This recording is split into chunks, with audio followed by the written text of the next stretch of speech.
తెలంగాణలో స్థానిక సంస్థల ఎన్నికలపై గందరగోళం నెలకొంది. నామినేషన్లకు ఇవాల్టి నుంచి దాఖలవుతున్నా అసలు ఎన్నికలు జరుగుతాయా లేదా అన్న మీమాసంలో ఆశావాహులున్నారు. స్థానిక సంస్థల ఎన్నికలపై మొదటి నుంచి జరిగిన పరిణామాలను మా బ్యూరో చీఫ్ రాజ్రెడ్డి కుశంకులంగా అందిస్తారు. తెలంగాణలో ఎక్కడ చూసినా స్థానిక సంస్థల ఎన్నికలపైనే చర్చ జరుగుతుంది. ఓవైపు ఎన్నికల కమిషన్ షెడ్యూల్ ఇచ్చింది, ఈ రోజు నుంచి నోటిఫికేషన్ విడుదల చేసింది, ఈ రోజు నుంచి నామినేషన్ దాఖలు చేయాలి. అయినా కానీ ఎన్నికలు జరగాయా అనే చర్చ జరుగుతుంది. ఎందుకు ఇదంతా చర్చ జరుగుతుంది అంటే, ప్రధానంగా కాంగ్రెస్ అధికారంలోకి వచ్చిన తర్వాత 42% బీసీలకు రిజర్వేషన్లు ఇస్తామని చెప్పింది. బీసీలకు 42% రిజర్వేషన్లు బీసీలకు ఇస్తామని చెప్పింది. కాంగ్రెస్ అధికారంలోకి వచ్చిన తర్వాత ఇక స్థానిక సంస్థల ఎన్నికలు పెట్టాలి, ఎట్లా పెట్టాలి, ఏం చేయాలా, ఈ 42% రిజర్వేషన్ అమలు కావాలంటే ఏం చేయాలంటే బీసీ కులగణన చేయాలి. అసలు కులగణన చేస్తే బీసీలు ఎంతమంది ఉన్నారో తెలుస్తుందనే ఉద్దేశంతో కులగణన స్టార్ట్ చేసిర్రు. దానికి డెడికేషన్ కమిషన్ వేసిర్రు, తర్వాత కులగణన పూర్తి చేసిర్రు. తర్వాత అసెంబ్లీలో అటు శాసనసభలో అటు శాసన మండలిలో తీర్మానం చేశారు. శాసన మండలిలో ఎమ్మెల్సీలు ఉన్నారు, అన్ని పార్టీలకు సంబంధించిన వాళ్ళు ఏకగ్రీవ తీర్మానం చేశారు. శాసనసభలో అన్ని పార్టీలకు సంబంధించిన వాళ్ళు ఉన్నారు, అన్ని పార్టీలకు సంబంధించిన ఎమ్మెల్యేలు కూడా తీర్మానం చేశారు బీసీలకు 42% రిజర్వేషన్. ఓకే, డన్, ఇక్కడి వరకు బాగానే ఉంది. తర్వాత రాష్ట్రపతి దగ్గరికి పంపించారు, గవర్నర్ దగ్గరికి పంపించారు. ఈ చట్టం కావాలంటే అటు రాష్ట్రపతితో ఇటు గవర్నరో ఆమోదం పొందాల. కానీ చట్టం కావాలంటే ఆమోదం తప్పనిసరి. గవర్నర్ ఆమోదం, రాష్ట్రపతి ఆమోదం కంపల్సరీ. కానీ గవర్నర్ ఆమోదం తెలపలే, రాష్ట్రపతి ఆమోదం తెలపలే. ఆ రెండు ఏదైతే శాసన మండలిలో శాసనసభలో ఏకగ్రీవ తీర్మానం చేశారో 42%కి అవి పెండింగ్లో ఉన్నాయి.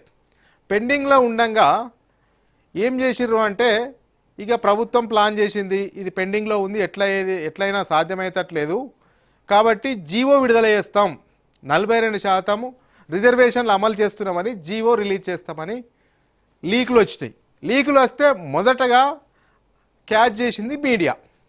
ఇక త్వరలోనే స్థానిక సంస్థల ఎన్నికలు జరగబోతాయి, అసలు మొత్తము ఈ అసెంబ్లీలో తీర్మానం చేసినటువంటి బిల్లులు పెండింగ్లో ఉన్నాయి కాబట్టి గవర్నర్ దగ్గర, రాష్ట్రపతి దగ్గర ఇక 42% జీవో 42% బీసీలకు కేటాయిస్తూ జీవో ఇవ్వబోతుంది అని ప్రచారం జరిగింది. ఈ యొక్క నేపథ్యంలో అలర్ట్ అయ్యారు కొంతమంది. అలర్ట్ అయ్యి ఏం చేసిర్రు, అసలు 42% బీసీలకు ఎట్లా వస్తుంది అనే ఉద్దేశంతో కొంతమంది పిటిషనర్లు పోయి హైకోర్టులో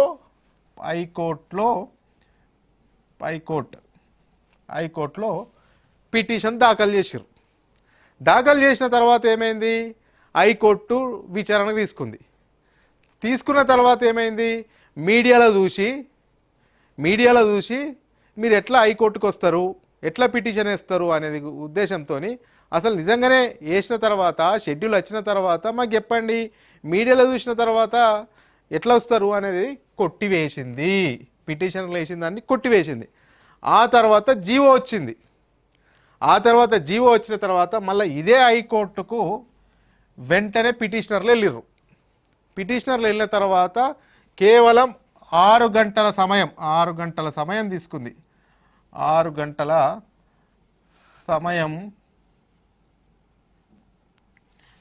సమయం తీసుకొని వాదనలు వింది. లంచ్ మోషన్ వేసారు పిటిషనర్లు. జీవో వచ్చింది కదా అని లంచ్ మోషన్ వేసిన తర్వాత దాన్ని 8వ తారీఖు వరకు వాయిదా వేసిర్రు. వివరణ 8వ తారీఖు నాడు వాదనలు వింటామని హైకోర్టు వాయిదా వేసింది. ఆ తర్వాత ఏమైంది, జీవో వచ్చిన తర్వాత షెడ్యూల్ కూడా విడుదల చేసిర్రు. సుప్రీంకోర్టు తలుపు తట్టిర్రు పిటిషనర్లు. మళ్ళీ ఎక్కడికి వెళ్ళరు,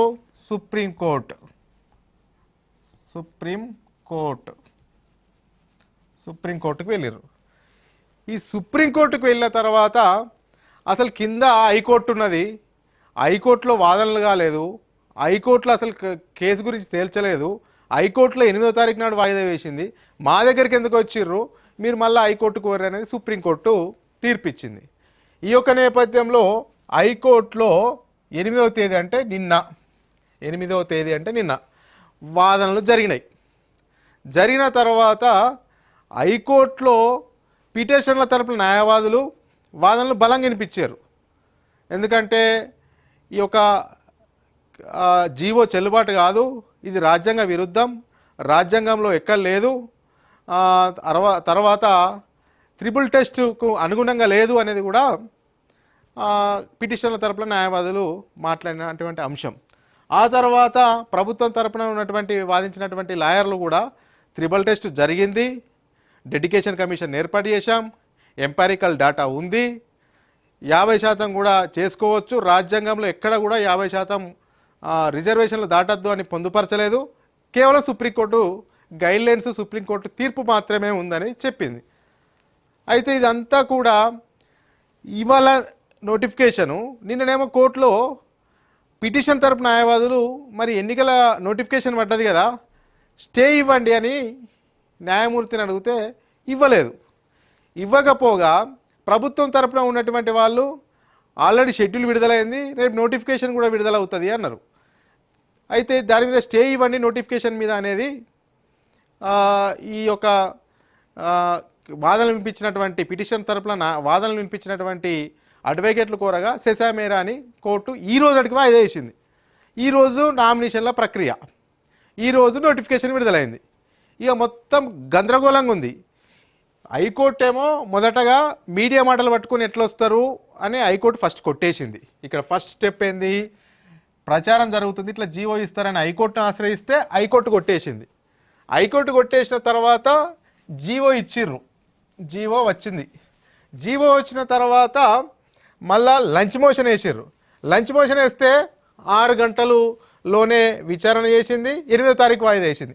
ఆ మధ్య వ్యవధిలో సుప్రీంకోర్టుకు వెళ్ళిర్రు. సుప్రీంకోర్టుకు పోతే హైకోర్టులో ఉండగా పెండింగ్లో ఉండగా ఎట్లా వస్తారని మళ్ళీ హైకోర్టుకు పంపించారు. హైకోర్టు ఇప్పుడేమో ఈ నోటిఫికేషన్కు స్టే ఇవ్వండి అంటే ఇవ్వట్లేదు. ఈ యొక్క నేపథ్యంలో ఇప్పుడు ఏంటంటే ఎవరికి అర్థం కాని పరిస్థితిలో ఉంది. నిజంగా చెప్పాలంటే ప్రభుత్వంలో ఉన్నటువంటి పెద్దలకే అసలు హైకోర్టు ఏం తీర్పిస్తుంది అనేది కూడా ఒక ఇంట్రెస్టింగ్గా మారబోతుంది. హైకోర్టు సానుకూలంగా తీర్పిస్తుందా లేకపోతే వ్యతిరేకంగా తీర్పిస్తుందా, హైకోర్టు 42% రిజర్వేషన్ అనుమతిస్తుందా లేకపోతే తిరస్కరిస్తుందా అని ఇంట్రెస్టింగ్. ఈ ఒకవేళ హైకోర్టు కనుక అనుమతిస్తే యథాతథంగా ఎన్నికలు జరుగుతాయి, నో ఇష్యూ. ఒకవేళ హైకోర్టు కనుక ఈ యొక్క 42%ని కొట్టివేస్తే మాత్రము మళ్ళా ఎన్నికల ప్రాసెస్ ఎట్లా అనేది మళ్ళీ మొదటికి వస్తుంది, క్వశ్చన్ మార్క్ పెద్దగా. అయితే ఈ రోజు నుంచే నామినేషన్ ప్రక్రియ ప్రారంభమవుతున్నటువంటి నేపథ్యంలో నామినేషన్ ఇవ్వాలా వెయ్యాలా వెయ్యొద్దా అనే మీమాంసలో ఉన్నారు. మొత్తానికైతే గతంలో ఎన్నడూ జరగని విధంగా స్థానిక సంస్థల ఎన్నికల్లో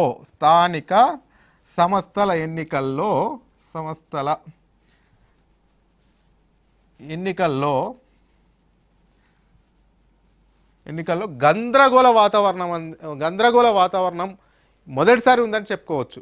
మరి ఈరోజే హైకోర్టు తీర్పు రాబోతుంది.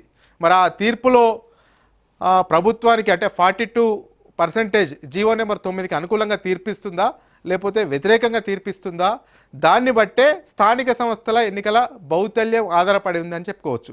ముఖ్యంగా వ్యతిరేకంగా ఇస్తే మాత్రం మళ్ళీ ఈ నోటిఫికేషన్లు, ఈ నామినేషన్లు అన్నీ కూడా దాదాపు క్యాన్సిల్ అయిపోతాయి.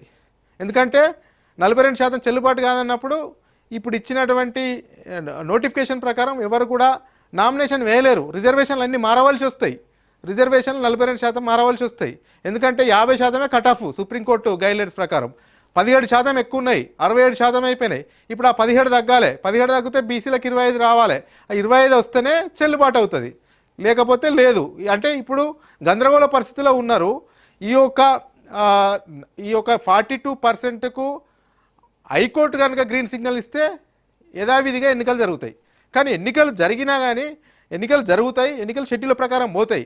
బట్ ఆ లోపల మళ్ళా సుప్రీంకోర్టుకి ఎవరన్నా ఆశ్రయిస్తే కూడా మళ్ళా ఎలాంటి పరిణామాలు చోటు చేసుకుంటాయో అనేది కూడా ఆసక్తికరంగా ఉంది. మొత్తానికైతే ఎన్నికల ప్రక్రియ ప్రారంభమైనప్పటి నుంచి చూసుకున్నట్టయితే తెలంగాణలో స్థానిక సంస్థల ఎన్నికల్లో ఎప్పుడు లేనంత గందరగోళం మొదటిసారిగా ఏర్పడిందని కూడా చెప్పుకోవచ్చు.